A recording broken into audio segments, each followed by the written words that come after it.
एक दिन एक विशाल मक्के के खेत में एक टूनी चिड़िया ने अपना एक घोंसला बना रखा था। उसके घोंसले में उसके 2 बच्चे भी थे।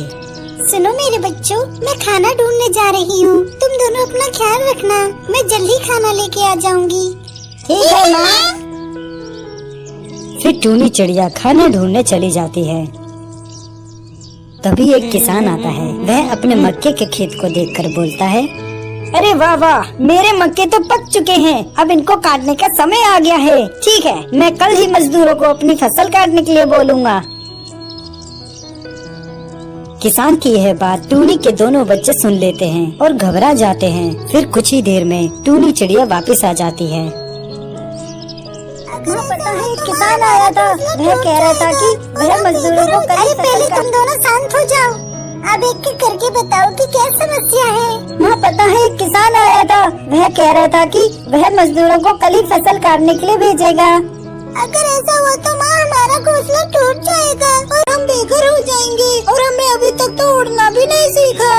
टूनी चिड़िया यह जानकर हैरान और परेशान हो जाती है। अच्छा, तो पहले ये बताओ कि उस किसान ने तुम दोनों को तो नहीं देखा? नहीं माँ, वह हमें नहीं देख पाया। अच्छा हुआ कि उसकी नजर तुम दोनों पे नहीं पड़ी, वरना अनर्थ हो जाता। वैसे तुम दोनों को चिंता करने की कोई जरूरत नहीं, क्योंकि कल ना ही फसल कटेगी और ना ही हम बेघर होंगे। अगले दिन किसान आता है। वह फसलों को ना कटा पाकर कहता है, मैंने बेकार ही मजदूरों को अपनी फसल काटने के लिए बोला, कोई भी नहीं आया। मैं अब कल ही अपने रिश्तेदारों को फसल काटने के लिए बोलूँगा।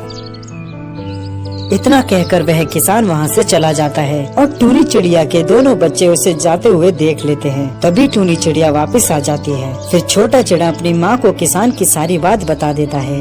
माँ, आज फिर से किसान आया था और फसलों को ना कटा पाकर कह रहा था कि वह कल ही अपने रिश्तेदारों को फसल काटने के लिए भेजेगा। अब क्या करें माँ? अब कल किसान सारी फसलें कटवा देगा और हम बेघर हो जाएंगे। टूनी चिड़िया बड़ी निम्रता से बोलती है, अरे घबराओ मत मेरे बच्चों, कल भी कुछ नहीं होगा, कल भी फसल नहीं कटेगी। अगले दिन किसान फिर से आता है और फसलों को कटा ना पाकर बहुत गुस्सा हो जाता है। अरे रिश्तेदार तो सिर्फ नाम के ही रिश्तेदार होते हैं, सब झूठे हैं। मैं बेकार ही दूसरों पे भरोसा करता हूँ। अब मैं खुद ही अपनी फसल काटूंगा, वरना यह सारी फसल बेकार हो जाएगी। इतना कहकर वह किसान वहाँ से जाने लगता है। तभी उसकी नजर टूनी चिड़िया और उसके बच्चों पे पड़ती है। लो, अब इन पक्षियों ने भी मेरे खेत में अपना डेरा बना लिया। ये तो मेरी फसल बर्बाद ही कर देंगे। इनको तो मैं कल ही अपने खेतों से साफ कर दूंगा।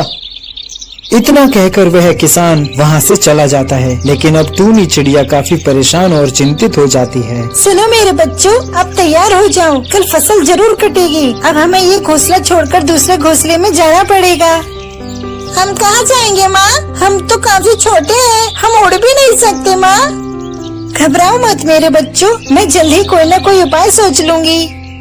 अगले दिन किसान आता है और आते ही वह फसलों को काटने लगता है।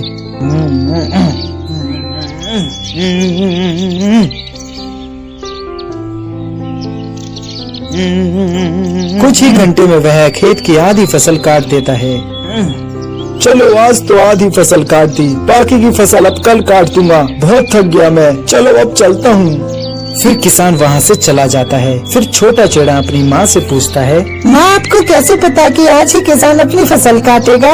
अरे मेरे बच्चों, क्योंकि किसान 2 बार दूसरों पर निर्भर था, इसलिए काम होने की संभावना बहुत कम थी। पर जब उसने खुद से काम करने की ठान ली तो वह करके ही माना। इस कहानी से हमें यह सीख मिलती है कि हमें अपने काम के लिए दूसरों पर निर्भर नहीं रहना चाहिए, बल्कि उस काम को हमें खुद निपटाना चाहिए।